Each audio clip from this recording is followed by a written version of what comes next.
seorang Faisal Assegaf dan beberapa juga tokoh yang selalu menyuarakan hal yang tidak benar, bahwa berharap Bapak Presiden Jokowi bisa dihadiri. Nah, Bapak Ibu, adapun saya mau jelaskan secara normatif atau konstitusi. Karena itu, saya Adin Jauharudin, Ketua Umum Pimpinan Pusat Gerakan Pemuda Ansor, sekaligus Panglima Tertinggi Banser, menyatakan sampai kapanpun Bapak Jokowi adalah keluarga besar kami.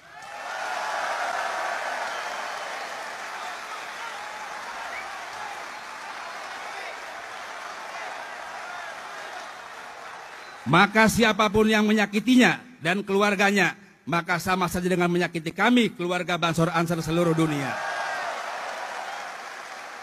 Hari ini saya akan resmikan Istana Negara terlebih dahulu, dan nanti untuk Istana Garuda akan diresmikan oleh Presiden Prabowo Subianto. Kronis juga. Sekarang ini kan menterinya mau, presidennya nggak mau. Maksudnya nggak mau sama Pak Jokowi. Jadi ini memang penyakit lama ini PDI Perjuangan pada hari. Nah, di sini kita tahu juga nih bahwa ada sebuah sistem yang dulu pernah berjaya selama 13 abad lamanya, dan itu terbukti mensejahterakan umat, yaitu adalah sistem Islam yang disebut dengan khilafah. Ya baik, hai, assalamualaikum warahmatullahi wabarakatuh guys. Ya, kalian tahu sendiri ya kan, Faisal Assegaf ya mengatakan ya sebentar lagi akan demo. Kalau nggak salah tanggal 14 sampailah Pak Jokowi turun ya kan. Seminggu Pak Jokowi turun pasti akan tetap demo, katanya dari penjuru Indonesia sudah mau berkumpul ke Jakarta ya untuk mendemo Pak Jokowi agar Pak Jokowi ini dikerangkeng. Tetapi ya mari kita dengarkan dulu penjelasan abang kita ini, apakah bisa ya Pak Jokowi dipenjara gitu ya kan. Oke, langsung saja, ini dia videonya.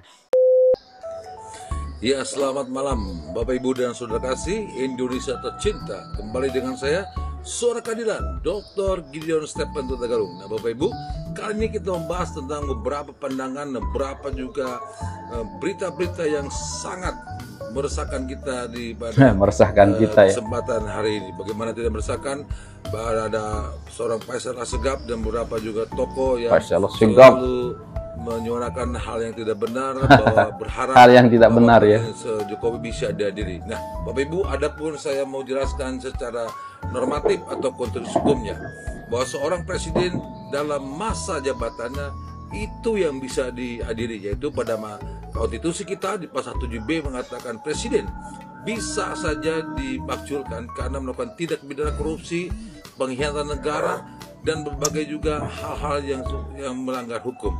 Tetapi dalam masa setelah mantan presiden dan ketika beliau sudah menunaikan tugas tanggung jawabnya, presiden tidak bisa dihadiri.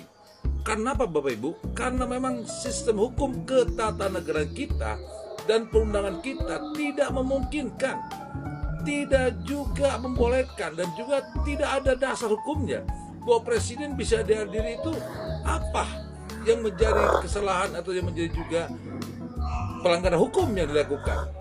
Kalau mau menghadiri presiden itu sepanjang atau masa dia menjabat. Tapi kalau setelah itu tidak ada ruang Bapak Ibu, tidak ada hukum, tidak ada juga undang-undang, juga ada aturan yang mengatakan mantan presiden bisa dihadiri. Itu dulu harus kita pahami Bapak Ibu. Karena kalau kita hanya melihat bahwa segala satunya yang salah ternyata harus diproses hukum, itu tidak benar juga Bapak Ibu. Dalam sistem ketatanegaraan kita dan perundangan kita saat ini sangat tidak mungkin, dan itu merupakan satu mission impossible. Karena itu rakyatku, cerdaslah, jangan mudah terhasut dan jangan mudah terprovokasi, jangan mudah terpedaya. Sistem ketatanegaraan kita dan hukum perundangan kita tidak membolehkan dan tidak juga membuka ruang untuk mantan presiden dihadiri, karena tidak ada dasar hukumnya. Sekali lagi itu harus dipahami Bapak Ibu. Kalau ada pakar ahli dan kalau ada juga guru besar atau siapapun itu yang mengaku ahli hukum dan sebagainya mengatakan demikian, itu hanyalah tong kosong, ibaratnya mimpi di siang bolong. Mimpi di siang bolong. Faisal Assegaf ya kan. Kita jangan mudah Refli Harun harus mengerti dulu sistem ketatanegaraan dan perundangan kita yang memang tidak memungkinkan untuk kami dilakukan. Demikian, Indonesia cerdas, Indonesia maju untuk kita semua. Dahsyat. Mantap. Terima kasih Bapak Ibu semuanya. Ya, kita paham. Indonesia cerdas, Indonesia maju untuk kita semua. Salam transformasi. Mantap. Oleh karena itu, Wah, ini ya. saya Adin Jauharudin, Peringatan keras buat Ketua PDIP Umum, nih ya. Pimpinan Pusat Di Gerakan Pilkada Pemuda Ansor, serentak. sekaligus Panglima tertinggi Banser, menyatakan sampai kapanpun Bapak Jokowi adalah keluarga besar kami. Mantap. Ya. Pak Jokowi dikirain tidak ada yang mendukung ya guys. Oh, kalian lihat nih. Ansor ya. Maka siapapun yang menyakitinya dan keluarganya, maka sama saja dengan menyakiti kami, keluarga Bansor Ansor seluruh Bansor dunia. Ansor. Nih, peresmian Istana Negara IKN ya kan. Padahal tinggal menghitung hari ya guys, Pak Jokowi mau turun. Tapi ya Pak Presiden Hari ini sempat saya juga akan meresmikan. Istana Negara Istana, terlebih dahulu, dan nanti untuk Istana Garuda akan diresmikan oleh Presiden Prabowo Subianto. Wah, gila. AHY, wow mantap Pak AHY. Sekarang kok aku Dan dengan respect ya. mengucap Bismillahirrahmanirrahim, pada siang hari ini saya resmikan Istana Negara di Ibu Kota Nusantara. Mantap Pak Jokowi. Semoga Pak Jokowi sehat-sehat selalu ya kan. Amin. Karena Pak Jokowi lah yang mampu buat hal-hal yang seperti ini ya. Nah ini PDIP tertarik gabung kabinet Saya Prabowo pernah ya kan. mendengar bahwa Pak Prabowo itu ya mengatakan ya itu nggak mungkin untuk meninggalkan Pak Jokowi. Pak Jokowi itu adalah bagian inheren dari Pak Prabowo, baik dari segi pelaksanaan programnya, penghargaan, kesempatan-kesempatan yang begitu luar biasa yang dan diberikan. kontribusinya dalam Iya. pertarungan kemarin. Iya, kan? adanya Gibran. Adanya Gibran. Jadi menurut saya pada hari ini memang bolanya balik lagi ke tangan Ibu Megawati gitu loh. Bagaimana merumuskan term and condition yang bisa diterima oleh Pak Prabowo. Karena kalau bicara de facto, pada hari sebetulnya Pak Prabowo tuh nggak perlu amat dengan PDI. Iya. Karena kursi parlemen yang mendukung koalisi Indonesia Maju itu sudah mencapai 82%. Kursi PDI itu di DPR per hari ini sekitar 18% dari total keseluruhan kursi yang ada. Ya, nggak ada kesulitan sama sekali buat Pak Prabowo dalam mengambil kebijakan-kebijakan gitu. Bahkan dalam kacamata mereka yang kontra ya bagi bergabungnya PDI Perjuangan, mereka mengatakan begini bahwa ya oposisi atau partai yang tidak tergabung di dalam kabinet itu diperlukan sebagai representasi dari suara rakyat yang tidak puas kepada kinerja pemerintahan. Apalagi pada hari ini kalau mau kita tambahkan, tadi kan udah disebut ada gugatan PDI Perjuangan kepada KPU yang meminta pembatalan Gibran sebagai wakil presiden itu. Nah itu sendiri kan juga sebetulnya jadi pertanyaan.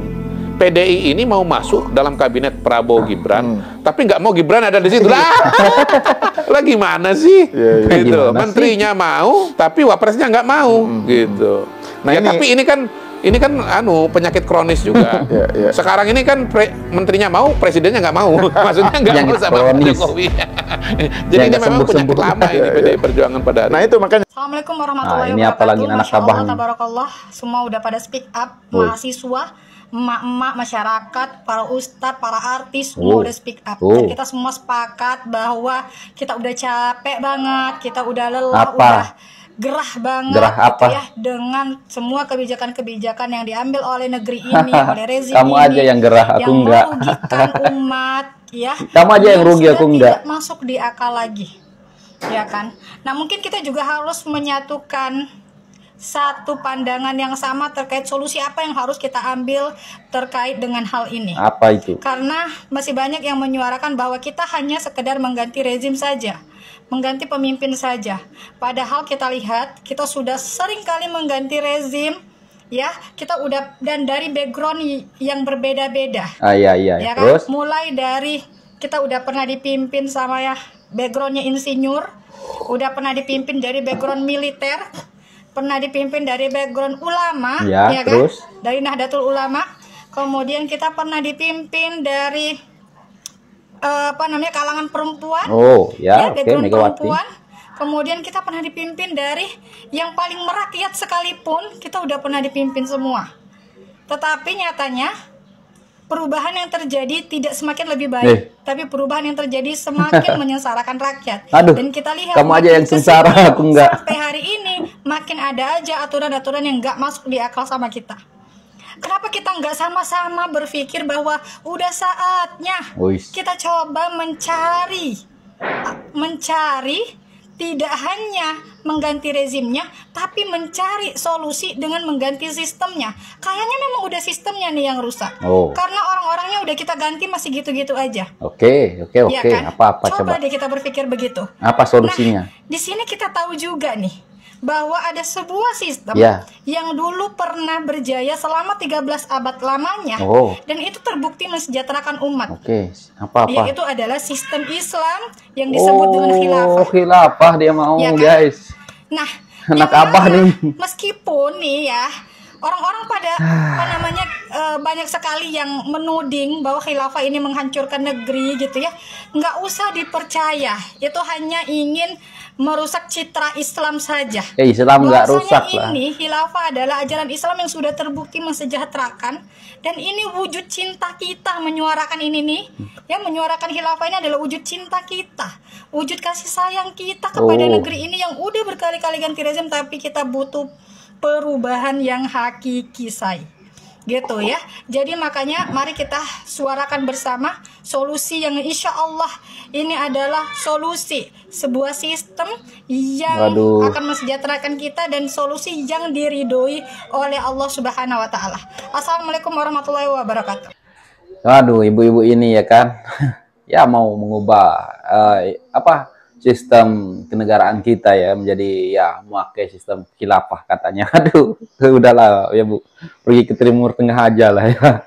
Kita sudah nyaman dengan sistem yang sekarang. Ya, aduh. Dan tadi yang ada yang lucu juga ya guys. Ya M Kodari bilang mengatakan ya kan, ya PDIP yang mau berkoalisi dengan Indonesia Maju, tetapi nggak mau Gibran. Kan lucu ya kan, aneh menurut aku ya guys ya. Masa ya kan? Lebih baik menurut aku nggak usah ya, PDIP nggak usah masuk ya, nggak usah masuk ke koalisi Indonesia Maju ya kan. Pak Prabowo nggak akan rugi juga ya kan. Pak Prabowo sudah banyak ya kan partai-partai yang berkoalisi dengan Pak Prabowo. Jadi kalau PDIP suruh jadi oposisi aja lah ya. Kan pernah berkuasa nih ya 10 tahun. Jadi sekarang udah jadi oposisi aja ya. Kita nggak butuh ya kan guys. Nah oke guys lah, apalah tanggapan kalian silahkan berkomentar di bawah ya. Aku yakin kalian juga nggak setuju ya kalau PDIP masuk ke koalisi Indonesia Maju kan. Pasti ya kan, sama dengan aku juga ya. Dan sekian, terima kasih. Assalamualaikum warahmatullahi wabarakatuh. Bye.